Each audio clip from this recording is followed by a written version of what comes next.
Hey, what's going on everybody? It's ETA Prime back here again. Today we're going to be taking a look at the all-new RG Cube XX from Anbernic. I've had this handheld in my possession for about 3 days and I've been using it quite a lot, actually enjoying the overall feel of this unit. And this handheld might look a bit familiar because recently they did launch the RG Cube, but when it comes to the XX version of the Cube, this is a lower end version. We've actually got an H700 CPU like most of their other lower end XX line on the market right now. But they've kept the same overall design as the original Cube. We've still got that 1:1 aspect ratio display, dual micro SD cards down here on the bottom. It does support mini HDMI out. And this is also coming in a lot cheaper than the original RG Cube because over on their website right now, this is $59.99. And they do have a few colors to choose from: black, gray, white. We're taking a look at the black version in this video. And when it comes to the overall specs, like I mentioned, this is powered by that all-winner H700. We've seen this in all of their XX line this year in 2024. It's got a Mali G31 MP2 GPU, 1GB of LPDDR4 RAM, a 3.95-inch IPS display with a 1:1 aspect ratio, resolution coming in at 720 by 720, and we've got a 3800 mAh battery. And they're claiming you can get around 6.5 hours of runtime out of this thing, and I could definitely see that happening, but I've been getting around 5.5 with the screen brightness set to 4. There's only 5 different modes here, so we're almost at the brightest level. When it comes to the overall feel, actually a pretty comfortable handheld to hang on to. Round back, we do have this rubber padding here with some grippy texture, so it's not going to slip out of your hand.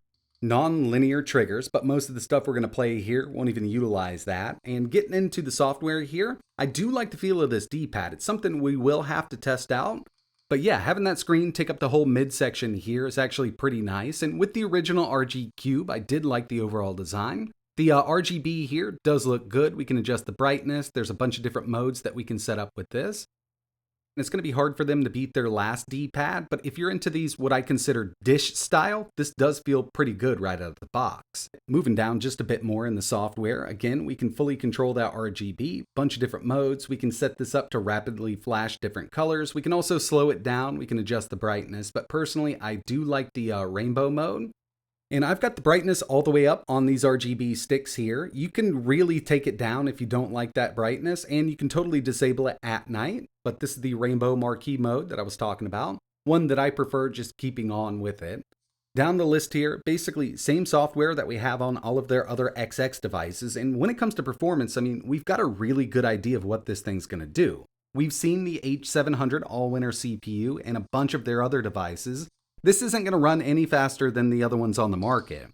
Basically, what they've been doing is giving us a bunch of choices for different shapes, different screen sizes, different resolutions, and some people really do like this 1:1 aspect ratio here. I think it does work out pretty well with a lot of different systems because they can implement bezels, and that's exactly what we have here.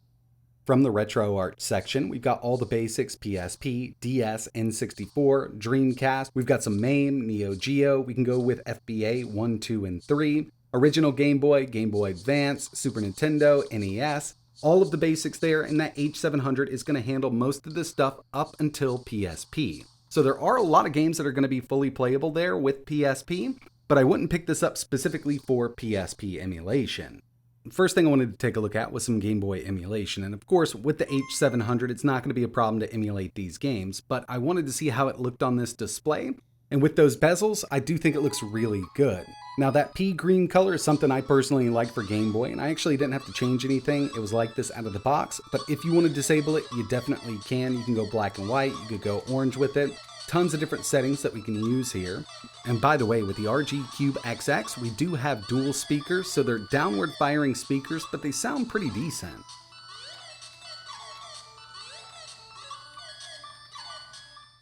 Next thing I wanted to test out was this D-pad, so I went with some Dreamcast, and of course we got to test out some Marvel vs. Capcom 2. I do like the feel of it, and I'm usually not a big fan of the dish-style D-pads, but Anbernic has really done a good job with most of their D-pads. There have been a couple that were kind of hit or miss, but this one does feel pretty decent. Go ahead and pull off some of these special moves here, and it might take a second to get used to if you're, just working with a 4-way D-pad for most of the time. Trying for this uppercut. There we go. Just had to get it positioned right.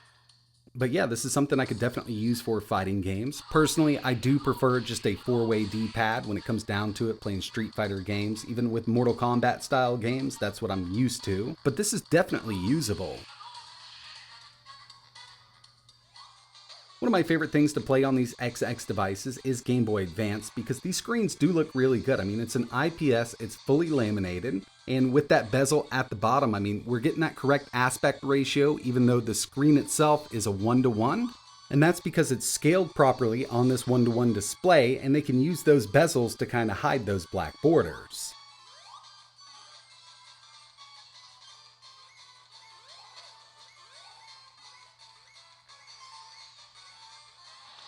There's also a lot of N64 that the H700 can handle, but it's not going to do every single game perfectly. I mean, when it comes down to it, most of the time with a lot of these ARM chips, we're not seeing perfect N64 emulation across the board. Even with higher end chipsets with more powerful CPU cores and more powerful GPUs, it's still a bit hit or miss, and it really comes down to the emulator you're using. Most of the time, we do have to kind of swap out between different emulators or cores when it comes to different games for N64. But for the most part, you should have a pretty decent time with N64 on this thing.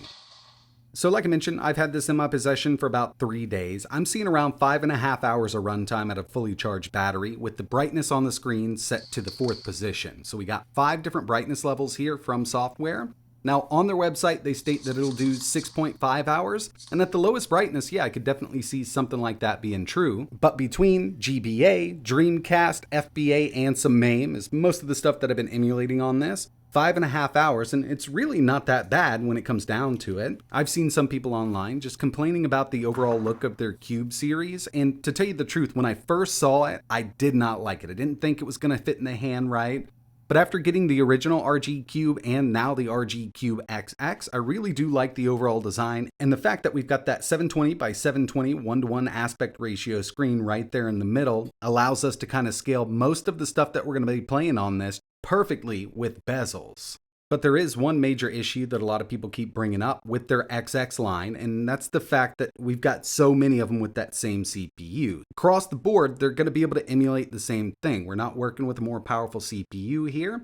We've got the same Linux operating system that we've seen, and basically what's going on here is they're giving us different form factor choices, screen sizes, battery sizes. So there's a lot of them on the market right now that are going to do the exact same thing, just in a different form factor. So in the end, it's going to be up to you to decide if you want one at all, and if so, which one's most appealing. But at the price point they've got this at, I don't think it's a bad deal. $59.99, you've got thousands and thousands of games that you're going to be able to play on this thing just fine.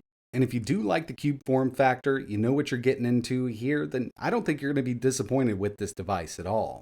But that's going to wrap it up for this video. I really appreciate you watching. If you're interested in learning a little more about the RG Cube XX, or you want to pick one up, I'll leave links in the description. And if there's anything else you want to see running on this, just let me know in the comments below. And like always, thanks for watching.